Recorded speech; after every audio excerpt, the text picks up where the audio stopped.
जय गुरुदेव, जय गुरुदेव, जय गुरुदेव, जय गुरुदेव नाम किसका, जय गुरुदेव नाम किसका, जय गुरुदेव। देखो, संदेह करोगे तो तुम्हारा नुकसान हो जाएगा। संदेह और शंका से घर बर्बाद होता है, पूरा का पूरा समाज बर्बाद हो जाता है। शंका करोगे तो सारा राज बर्बाद होता, और शंका करोगे तो धर्म बर्बाद हो जाता।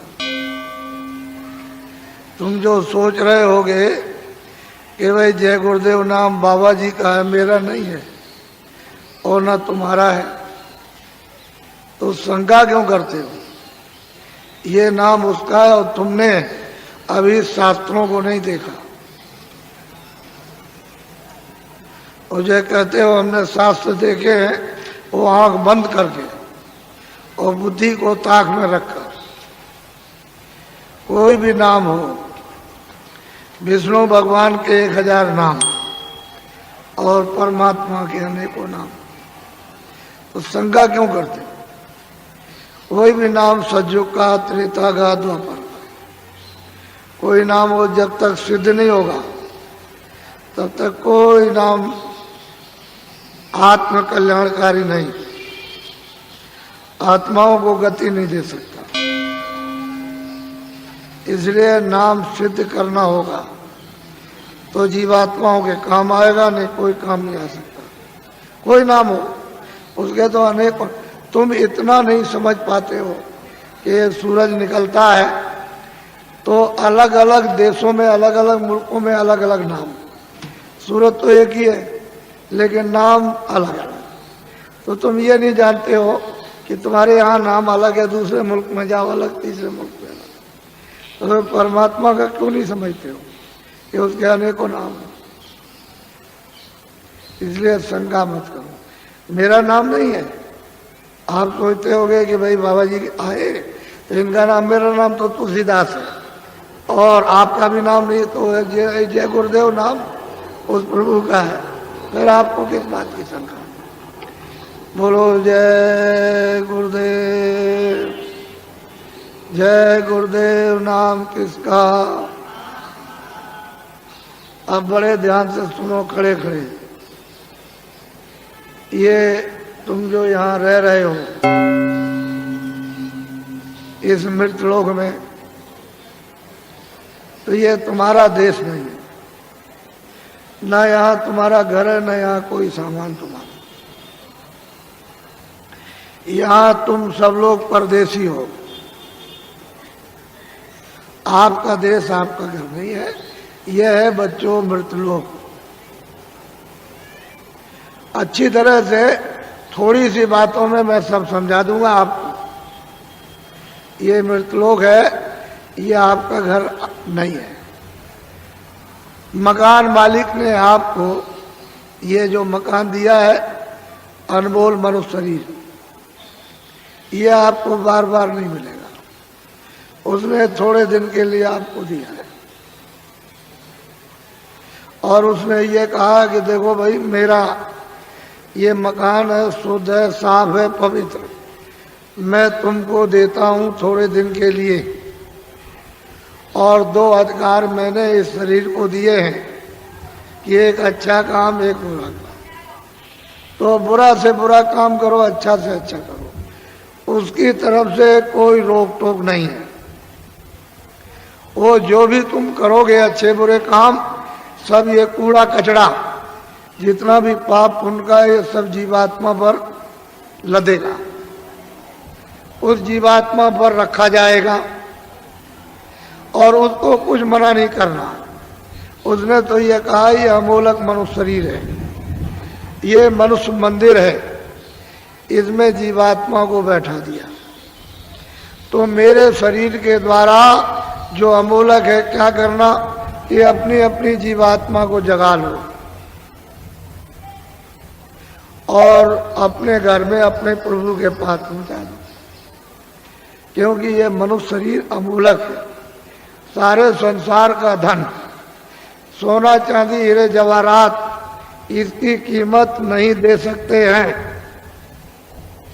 ये ऐसा अनमोल मनुष्य शरीर थोड़े दिन के लिए आपको दिया गया, तो आप इसमें लग गए, ये मेरा मकान है, ये मेरी दुकान है, ये मेरा राज है, ये मेरी खेती है, ये मेरा सोना, ये मेरा चांदी, ये मेरे बच्चे, ये मेरी जात है, और ये मेरा ये और मेरा ये, इसमें लग गए तो क्या हो गया?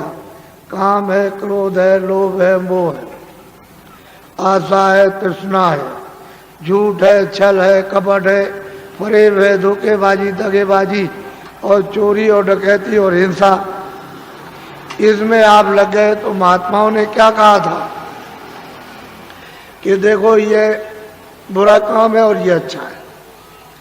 इस बुरे काम से तुमको सबको, स्त्री पुरुषों को, बच्चों को दुख मिलेगा, तकलीफ मिलेगी, रोग मिलेगा, कोढ़ मिलेगा, अंधे हो जाओगे, बहरे हो जाओगे, गरीब हो जाओगे, सताए जाओगे और मारे जाओगे।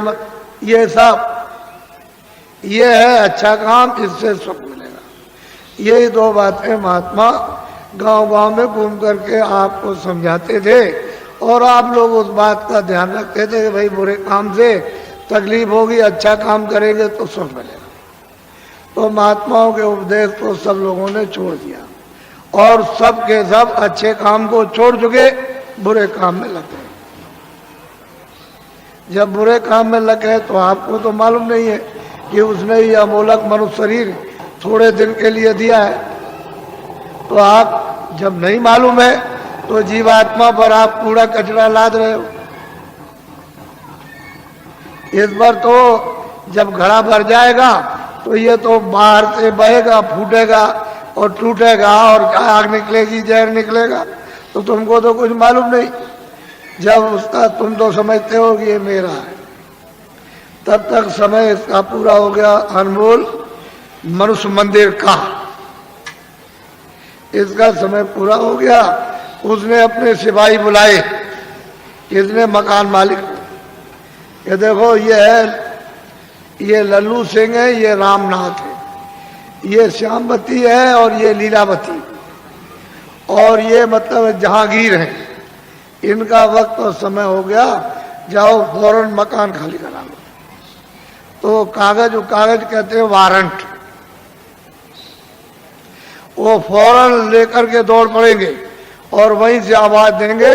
तुम इस वक्त में वहां हो अमेरिका में, तो जोर से यही से देंगे कि लल्लू सिंह तुम्हारा वक्त पूरा हो गया और आप तैयार हो जाओ मकान का। तो यहां से फौरन, यानी क्षण भी नहीं लगेंगे, वहां आवाज पहुंचेगी और जोर से धक्का मारेगी तो लल्लू सिंह उलट जाएंगे, वही गिर जाएंगे, आंखें अंधी हो जाएगी, कान बहरे हो जाएंगे, बुद्धि पागल हो जाएगी, जबान बंद हो जाएगी, बस उसी जगह फौरन। और वो सिपाही यहां से एक क्षण भी नहीं लगेगा, अमेरिका पहुंच जाएंगे और कहेंगे देखो ये मालिक का हुक्म हो गया, मकान खाली। तो मन को, बुद्धि को, चित्त को, प्राणों को और जीवात्मा को, रूह को इस अमोलक मनुष्य मंदिर से, जिस्मानी मस्जिद से निकाल बाहर। अब ये आपका शरीर ये पड़ा, ये मिट्टी है, ये मकान और ये जमीन और ये राज, ये पाट, घर का सामान, दुकान का सामान, दफ्तर का सामान, ये हिंदी, ये अंग्रेजी, उर्दू, ये आपकी ये पड़ी, ये पड़ा, सब सामान ये पड़ा। अब ये बताओ, ये इनमें से कोई सामान तुम्हारे साथ जाएगा? बोलो जाएगा? तो तू कैसे कहता कि मेरा है? ये कैसे कहते हो कि मेरा है? ये राज मेरा है, ये दुकान मेरी है, दफ्तर मेरा है, ये खेती मेरी है, ये मेरा है, ये कैसे? ये तो तेरा ये भी नहीं, तो किराए का मकान है। ये नहीं समझा कि खाली हो गया, ये पड़ा। अगर किराए पर न दिया होता तो वो चेतन जीवात्मा जो परमात्मा की अंश है वो कैसे निकाल दी जाती? किराए पर तो मिला और उसका वक्त निर्धारित समय कि इतने समय के अंदर रहो और इसके बाद अपना काम करो, मत करो तो निकलो। तो तुमने क्या, तुमको लाभ क्या हुआ? तुम अचानक में निकाल दिए गए अनमोल मनुष्य मंदिर, ये बार बार मिलेगा? अरे तुम खड़े हो, ये बार बार मिलेगा? कितने युगों के बाद, कितने सतयुग, कितने त्रेता, कितने द्वापर, कितने कलयुग खत्म हो गए और उसका जो पुण्य है वो एक एक बूंद तुम्हारा जमा हुआ मनुष्य शरीर प्राप्त करने का, और कितने युगों के बाद आपको ये मनुष्य शरीर मिला और आपको कहते हैं ऐसे ही मिल जाएगा? ये कोई तमाशा है? तुम्हारे घर का ये कोई खेल है? कैसे मिल जाएगा? ये अमूलक चीज है, इसको हीरे जवाहरात इसकी कीमत नहीं, लेकिन थोड़े दिन के लिए मिला। इसमें जीवात्मा को ये अवसर दिया कि देखो शुद्ध पवित्र मकान है, तुम इसमें अपनी जीवात्मा को जगा लेना और घर में अपने पहुंचा दो पिता के पास, प्रभु के पास, उस मालिक के पास, उस स्वामी के पास जो वो सर्वेश्वर है। इन जीवात्माओं का जो मालिक है, जो प्रभु है, उसके पास पहुंचा दो और मकान मेरा मुझे दे दो, शुद्ध है, स्वच्छ और साफ देना। तो आपने कुछ शुद्ध साफ रखा, आंख गंदी, कान गंदे, जबान गंदी, मन गंदा, बुद्धि गंदी, चित्त गंदा, जीवात्मा गंदी, हाथ गंदे, पैर गंदे, इतने तुमने कैसे कैसे कर्म किए तो गंदगी को तुमने लाद लिया।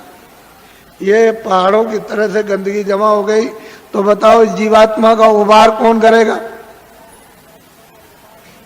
मैं वहां वो बात सुनाने नहीं आया जिसको तुम समझ रहे होगे। ये खेती करो, दुकान करो ठीक से, और दफ्तर का काम ठीक से करो। मैं कब मना करता हूं?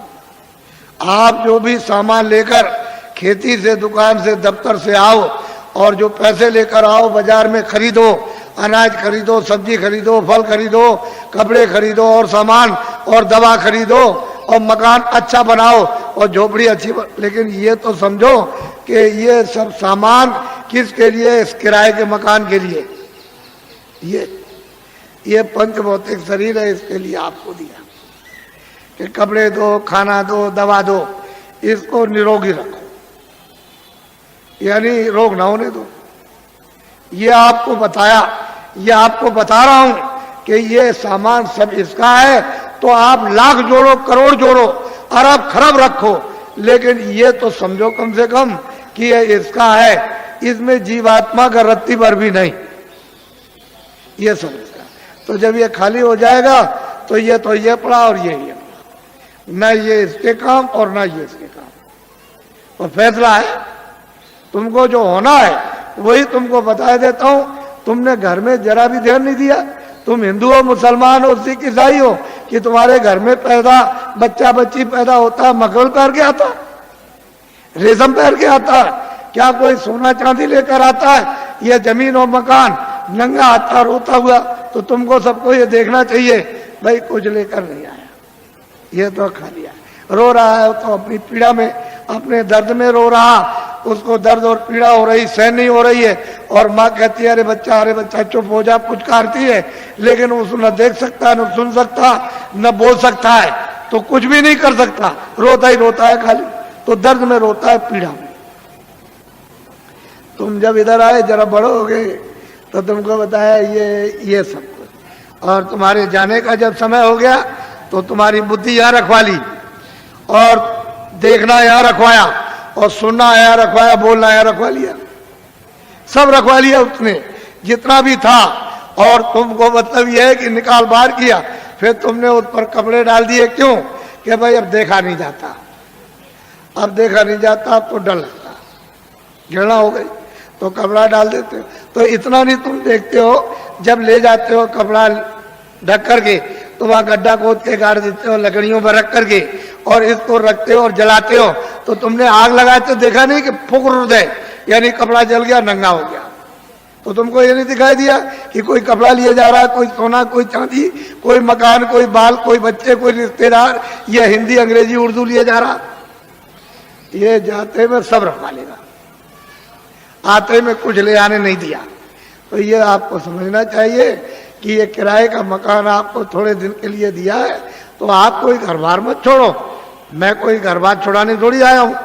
तो खेती करो, दुकान करो और दफ्तर का काम कैसे करो, ईमानदारी, मेहनत, झूठ नहीं। झूठ और धोखा और बेईमानी और चालाकी और मारपीट और हिंसा और दगेबाजी और सीनाजोरी और जबरदस्ती, बेईमानी, ये नहीं, ईमानदारी, मेहनत। घर में आओ, अपने बच्चों की सेवा करो, ये दो ही तो आपकी ड्यूटी है, और क्या ड्यूटी। और जब आप जाओ सोने, कोई काम ना हो, तो ये मनुष्य मंदिर है, इसमें जीवात्मा बैठी हुई है और ऊपर से परमात्मा 24 घंटे बोल रहा, एक क्षण भी बंद नहीं होता। 24 घंटे उसका कथा कीर्तन आरती 24 घंटे हो रही है, और तुम्हारे कानों तक आवाज दे रहा कि तू मेरी आवाज को सुन ले, और मेरी आवाज को सुनकर पकड़ के मेरे पास चला। तो तुम कभी सुना? कूड़ा कचरा लाद लिया इस पर। तो मैं तुमको जरा बताता हूं, ये तो बहुत से डॉक्टर हैं यहाँ, और आप पढ़े लिखे हो, विद्वान हो, आप जानते हो कि जीवात्मा कहाँ है इस शरीर में। तुमको मालूम, ये जो मिट्टी पड़ी है उसका एक बालू का कण, एक जर्रा उसके लाख टुकड़े कर दिए जाए, उससे भी वो छोटी है, और इस शरीर में बंद है। तो किसी ने एक्सरे में, किसी ने आले में बताया, कहीं नहीं पता चलता। सब लोग आला खींचते हैं कि इसमें कौन है, कौन निकल गया और कौन डाला गया, लेकिन कहीं कुछ नहीं। तो मैं तुमको बताता हूं, तुम तो मतलब ये है कि मेरी बात पढ़े लिखे अनपढ़ सब सुनो। देखो ये मनुष्य शरीर, बच्चा पीछे हो जाओ, इधर पीछे मत खींचना नहीं फोटो को, ये सत्संग हो रहा है नहीं, आप कुछ मत करो। ये फोटो किस लिए खींच रहे हो, अभी मत खींचो। देखो मेरी तरफ, ये अनमोल मनुष्य शरीर है, ये मनुष्य मंदिर है, इसमें 24 घंटे देवबाड़ी, आकाशवाणी, आसमानी आवाज, कलमा और आयतें हो रही हैं। मैं तुमको इधर बताता हूं, देखो इधर, ये जीवात्मा न इधर है न इस तरफ,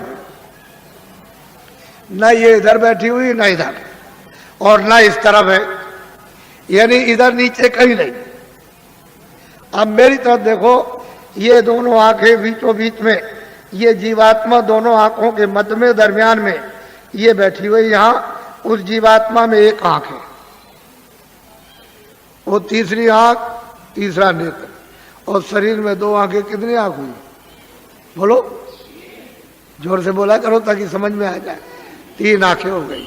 देखो इधर, ये जीवात्मा दोनों आंखों के बीचों बीच बैठी हुई है। उस जीवात्मा में एक कान है और शरीर में 2 कान। कितने कान में? 3 कान पे। अब तुम समझ लोगे तो जल्दी आ जाएगा। ये जीवात्मा बैठी हुई है दोनों आंखों के बीचों बीच। उस जीवात्मा में एक नाक है और शरीर में 2 नाक। कितनी नाक हुई? 3 हो गई। तुमको कभी किसी ने बताया कि 3 आंख है, 3 कान है, 3 नाक है? कोई बताने वाला तुमको मिला? पहले सोचो इस बात के लिए। तो इधर देखो, ये 2 आंख, 2 कान, 2 नाक, ये तो शरीर में। ये बाहर का काम करते हैं, सुनने का और देखने का और सूंघने का। अब जो अंदर में जीवात्मा जो बैठी है, उसमें एक कान है, एक आंख है और एक नाक है। तो इस आकाश के ऊपर सुनने का काम करेगी, देखने का और सूंघने का। तो तुमने कभी शास्त्रों में कि स्वर्ग की और बैकुंठ की बहस्ती कितनी सुगंधी है, तुमने कभी सुना? तो ये नाक सूंघेगी। वहां कितनी सुंदरता है, यानी कितनी वहां खूबसूरती है, तो ये आंख देखेगी ये बाहर की। तुमने कभी किसी से पूछा, और तुमने कभी रामायण है, गीता है, कभी शास्त्रों को तुमने ध्यान से पढ़ा? उन महात्माओं ने तो देखा था, उन्होंने तो तीसरी आंख, तीसरा कान उन्होंने खोला था। इन आत्माओं की जमीन जो ये दोनों आंखों के बीचों बीच बैठी हुई है, तो इधर देखो ये डंडा है, ये पूरा डंडा, पूरा का पूरा। इधर देखो, जब 2 आंखें ये खुलती हैं तो आप देखते हो कि आसमान ऊपर है, जमीन नीचे। तो शरीर की जमीन तो ये नीचे है और शरीर का आसमान ऊपर। लेकिन ये जो तीसरी ये आंख है, जो जीवात्मा बैठी वो यहाँ, वो तीसरी आंख, तीसरा कान, तीसरा नाक इस आकाश के ऊपर है। तो आत्माओं की जमीन ऊपर है, जीव आत्माओं की जमीन ऊपर है, वो चेतन है, वो जड़ नहीं है। ये खेती नहीं है, दुकान नहीं है, दफ्तर नहीं है, ये कपड़े नहीं है, कोई सामान नहीं, कोई टट्टी नहीं, कोई पेशाब नहीं, कोई लड़ता नहीं, कोई गाली नहीं, कोई गलोज नहीं, कोई धोखा नहीं, कोई बेईमानी नहीं, कोई मस्जिद नहीं, कोई मंदिर नहीं। ये जीवात्माओं की चेतन जमीन ऊपर। तो तुमने कभी किसी से पूछा कि महात्मा नाम किसका है, योगी किसको कहते हैं, क्यों योगी कहा जाता, क्यों महात्मा कहा जाता, क्यों महापुरुष कहा? ये तो आपने कभी पूछा नहीं। भाई इसमें लगे हुए झूठ छल कपट फरे हुए धोखे बेईमानी में, तो इसमें आपको क्या मिला? क्या मिल गया? ये यहाँ क्या मिला? वो तो जो यहाँ कुछ है वो तो क्षणिक। ये तुम्हारे कानों तक ऊपर से आवाज आ रही है, उधर से प्रकाश आ रहा, तो उस प्रकाश का आनंद और उसका देववाणी का वो ठंडक तुमको मालूम होती है इंद्रियों के द्वारा, तो तुम कहते हो जरा सा आनंद मिल गया, फिर और जगह मिलेगा, और जगह मिलेगा, और मिलेगा। वो देखने में मिल जाएगा, सोने में मिलेगा, कपड़े में मिलेगा, मकान में मिल जाएगा, खाने में मिल जाएगा, स्त्री में मिलेगा, बच्चे में मिलेगा, चलो राजपाट में मिल जाएगा, सारी दुनिया पर राज करना। लेकिन वहां गए कुछ नहीं है नहीं। अरे ये मृत लोग हैं, ये भूल भुलैया है। रास्ते से आए थे, रास्ता छोड़ दिया, आंखें बंद हो गई, कान बंद हो गए, सब बंद हो गया, रास्ता भूल गए। अब वापस जाने का कोई रास्ता नहीं। तुमको तो मालूम नहीं कि एक ही रास्ता जीवात्माओं के आने का शरीर में, और वापस अपने घर में जाने का एक ही रास्ता, दूसरा कोई रास्ता ही नहीं। और तुम यहाँ भटक गए, चलो वहां चले, और वहां चले, उधर चले, तो इस अंधेरे में ये सब अंधकार है। उधर तो सूरज निकलता नहीं, उधर सूरज डूबता नहीं, उधर तारे नहीं है, इस तरह के उधर चांद नहीं है। तो तुमने कभी पूछा किसी से कि रामायण में क्या लिखा? रामायण में जो उन्होंने प्राप्त किया वो तो उन्होंने लिखा, गोस्वामी जी ने, तुलसीदास जी ने। और आप रामायण पढ़ते हो तो आपने क्या देखा? आपकी समझ में क्या आएगा, क्या लिखा? इसलिए महात्माओं की बारी आपकी समझ में नहीं आ सकती। तभी तो अर्थ का अनर्थ हो गया, और धर्म का अधर्म हो गया, और कर्म का अकर्म हो गया, और सत्य का असत हो गया, और न्याय का अन्याय हो गया, और प्रेम का दुश्मनी हो गई घर घर में। तो बताओ, मैं तो तुमको अमूलक चीज देने आया था, लेकिन अब यह है कि थोड़ी बारिश हो गई तो ये जमीन अमीन भीग गई, तो आप समझते हो हमारे कपड़े गंदे हो जा रहे। कपड़े तो बच्चा गंदे होते ही हैं और होंगे ही, लेकिन जो जीवात्मा जो कितने जन्मों से गंदी हो गई, कभी तुम इसकी सफाई करके इसको आजाद स्वतंत्र कभी करोगे? कभी तुमको ये मौका मिलेगा? ये तो समय निकला जा रहा, अभी बस समय खत्म हो रहा। बहुत तो समय चला गया आपका, बहुत बरस आपके निकल गए, अब ये थोड़े से रह गए, वो भी निकलने वाला। बस फौरन वारंट अभी कटता है और तुमको निकाल देगा। बस साल सुई की नोक और बालू का एक कण एक जर्रा जाने वाला है, एक किराए का मकान है। तो अमूलक चीज, ये अनमोल मनुष्य मंदिर में ये जीवात्माओं का अमूलक धन। तो तुमने ये तो कभी सोचा नहीं कि भाई हमने जीवात्मा के लिए अभी तक क्या इकट्ठा किया, उसके लिए कौन सा धन कमा के रखा कि जब तुम यहाँ से जाने लगोगे तो जीवात्मा की रक्षा हिफाजत होगी। उधर तो कोई मदद करेगा नहीं, उधर तो इधर से निकालेगा, और उधर उसने हिसाब कर दिया कि इनको ले जाओ, इन्होंने बड़े मृत लोक में जाकर बड़े दुष्कर्म, बड़े मतलब बुरे काम और पाप कर्म किए, तो उनको ले जाओ, कुत्ते में बंद करो जा करके। तो कुत्ते में बंद, कुत्ते से निकाला बिल्ली में बंद, बीच से मिला तो गधे में बंद, गधे से निकाला ऊंट में बंद, तो ऊंट से निकाला किसी पंछी में बंद, तो 4 खाने 84 लज्जोनिया। फिर तुमको ये मनुष्य शरीर किधर मिलेगा? तुम तो ये सब जानते नहीं, तुमको तो ये सब मालूम नहीं, तुमने तो देखा नहीं। इसलिए मैं तुमको अमूलक चीज देने के आया हूं। कुछ आत्म धन चलते चला, जीवात्मा के लिए कुछ आत्म धन, यानी ईश्वरीय खुदाई रूहों को खजाना, उनको कुछ दे दो इस जिस्म में, शरीर में, तो इसका भला हो जाए। नहीं तो ये जा रही है, तो दब गई, ये इसको कौन छुड़ाएगा? बिना महापुरुष, बिना जानकार के इसका रास्ता कौन जानता है? कोई नहीं जानता। सब भटके हुए भूले हुए, तो अमोलक चीज लो, उसको देना चाहता हूं। इसलिए तुम ऐसा मत समझो कि कोई बाबा जी जय गुरुदेव है या बाबा जी भगवान है। हम तो पक्के आपके सेवक हैं, सेवक। कोई भगवान नहीं है, कोई जय गुरुदेव नहीं है। जय गुरुदेव तो हुआ है, हम तो आपके सेवक हैं। सेवा करने का मतलब यही होता है कि तुम्हारी गंदगी को साफ, जो तुम्हारी गंदगी धोता है, साफ करता है, उसका नाम सेवक ही है।